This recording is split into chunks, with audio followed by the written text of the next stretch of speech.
En ce début de journée, en cette belle matinée, cette biomasse rosée reproche à l'automne d'arriver.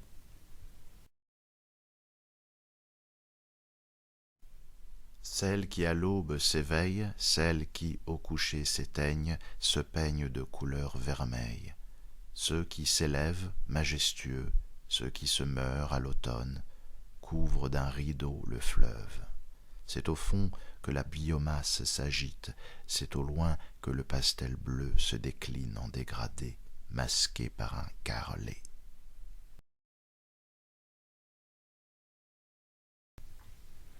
Belle nature m'apaise, pas un mot, pas un bruit, seule la vue m'éblouit. Et si je te disais, à toi, ma belle amie, tous ces ennuis qui me troublent, quand tu m'oublies, quand tu repars à ce qu'on appelle ta vie. Sous toutes tes formes, avec toutes tes forces, tu me soutiens.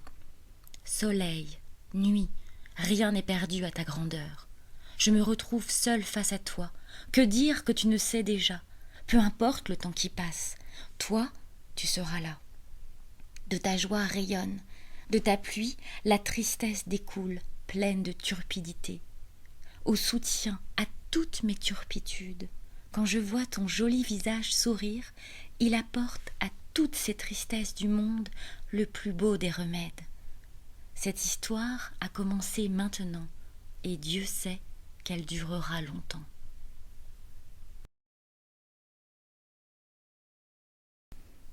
Autumn is here, flowers are pink, water is calm, birds are flying.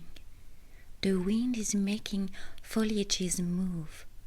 There are a lot of memories with these cottages. The air is good, this season is good.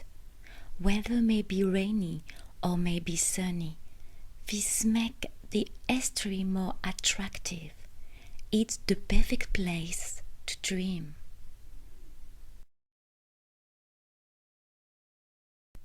J'étudie des paysages aux nombreux visages, où les fleurs, tout en cœur, rien qu'à leur bonheur, te font oublier ton malheur.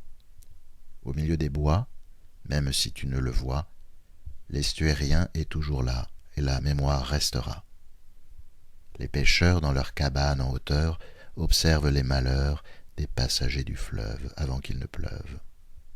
Essuyant les larmes d'une brise, sans que personne ne la maîtrise, suivant le cours du fleuve, ils restent rêvés autant qu'ils peuvent.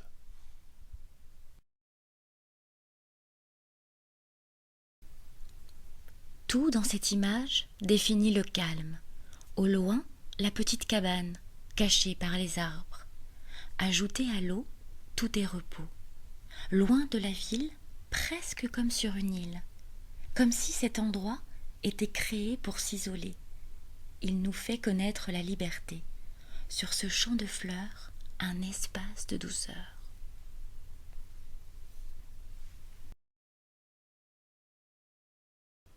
Mes souvenirs. J'avançais vers la cabane de pêche de mon grand-père. Elle était entourée d'arbres. Cet endroit était tranquille et calme, et on y perdait la tête.